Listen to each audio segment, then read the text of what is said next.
Let's talk a little bit on mental health.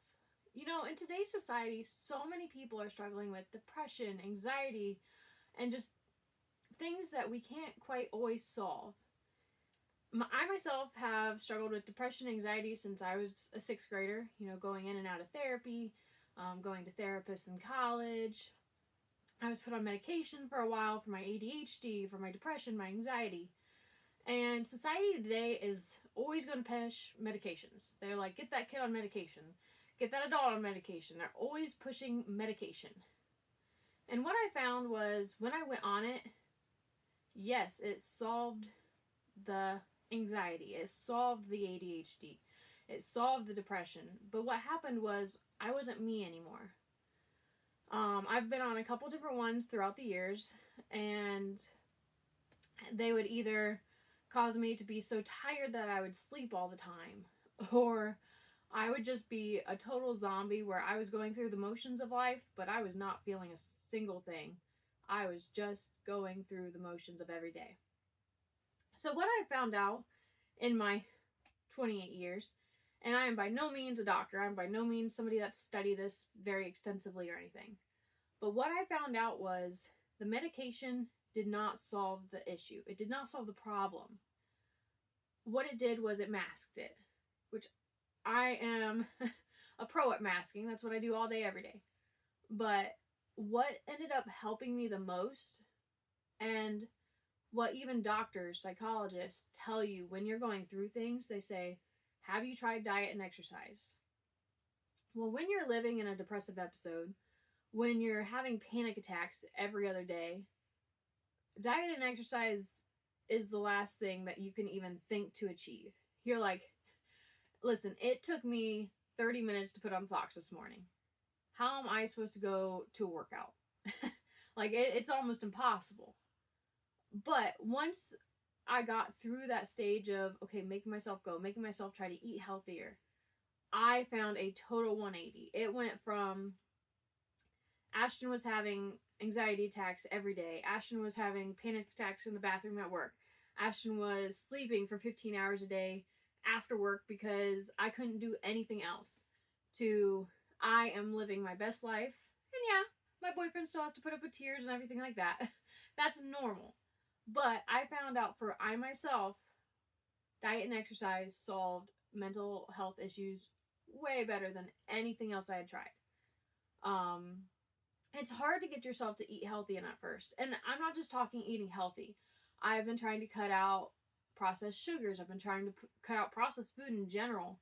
A lot of the carbs, carbs are good. Good carbs are good. But I mean like breads, pastas, all that sort of stuff that we have a lot of yucky ingredients that got put in there. And trying to eat a more natural diet. Now, yes, I still cheat. Ask the ladies at work, I cheat all the time. But it's small cheats. It's not my everyday meal is something that was totally made in a factory somewhere that has all this stuff thrown in. It is I'm trying to eat mostly natural and have a cheat here and there.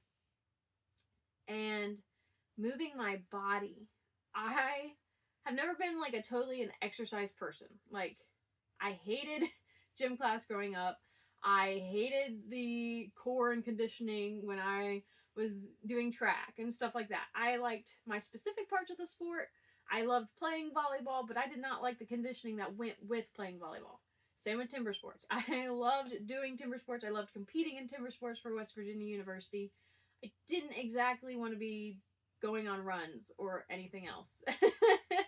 And with my life today, I compete and train in jiu-jitsu and I train MMA. I love going to practice.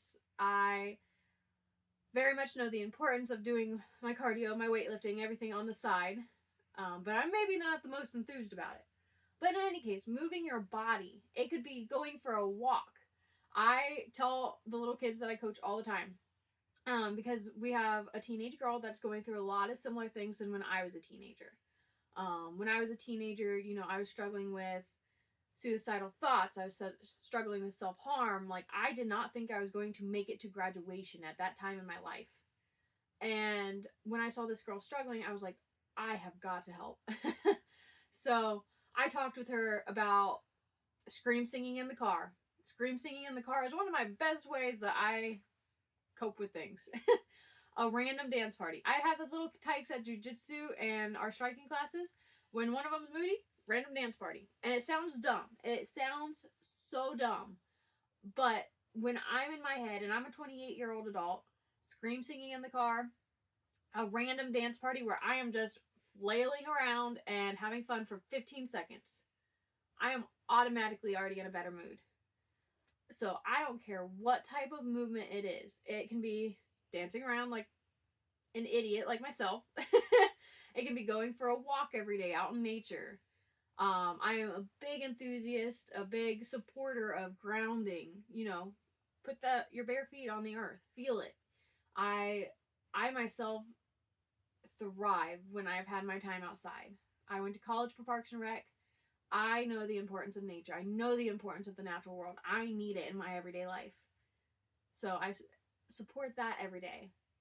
But what I've found for mental health issues is kind of letting go of societal pressures. Because society tells you you've got to be busy, you've got to be running. If you're not hustling in life, you're never going to make it. And when I have taken the time to do a workout of any kind, and sometimes I don't even want to. Sometimes it was my coach saying, do a workout, Ashton. And I'm saying, I really don't want to. And he's like, you always feel better after your workout. Go do a workout. And I'm in tears as I start the workout. I don't want to do a workout. It's the last thing I can do in life right now because I've got so many other things that I'm doing. But once I am done with that workout, whether it's been jump roping, whether it's been shadow boxing, or just moving, floating in place while I'm listening to a song, it's been biking, it's been hiking, it's been anything that I can think of, I always feel so much better afterwards. So, in a recap, I guess, a bunch of girls at work, I work in an eye center, and a bunch of them were talking about being put on Lexapro, being put on Wellbutrin, being put on all these things. And these are girls ranging from, early 20s to I don't even know what. But so many of them are trying all these things. The doctors are putting them on them. And when I think about it, I just want to share with everybody, like, I've tried that. And if it gets you through life, if it's helping you through that moment, by all means. I don't want to lose you on this earth. I don't want to lose you in the world, but it's not necessarily living. It's surviving. And what I found in order to live life, I want to live life to my fullest. I want to live life as the chaotic ball of fury that I am. I want to live life with complete bubbliness, Ashtonness that is just maybe a little bit too much for some people, but I don't want to tone it down just to survive. So I always am a big supporter of eating healthy, whether it be just trying to cut out natural or trying to cut out processed stuff for a little bit, or trying to cut out, the fake dyes and all that sort of stuff that we are pumping into all of our food. I'm a big supporter of moving your body in any way. I don't care if you are trying swing dancing at home, a baby trampoline, if you're just going for a walk. Heck, my grandma, she's in her 90s, and sometimes we have this big foam ball, and all I'm doing is trying to get her to catch the ball. And it's a hoot. We love it. Sometimes it's a balloon nowadays. And sometimes it's just like, hey, Grandma, do you want to come with me to the kitchen? Just so she's moving a little bit. And I guess I just want everybody to have a chance to live their life to their fullest. And when the girls at work were talking about it, and, I've spent so much time trying to figure it out myself that I just wanted to share. So, find some way to move your body today. Go dance chaotic in a parking lot. Go dance in your bathroom. Hold your cat and dance. I've done that with my cats. They aren't appreciative. But just find some way to move your body. Keep trying to eat some natural foods. And eventually, I really hope it helps you like it helped me.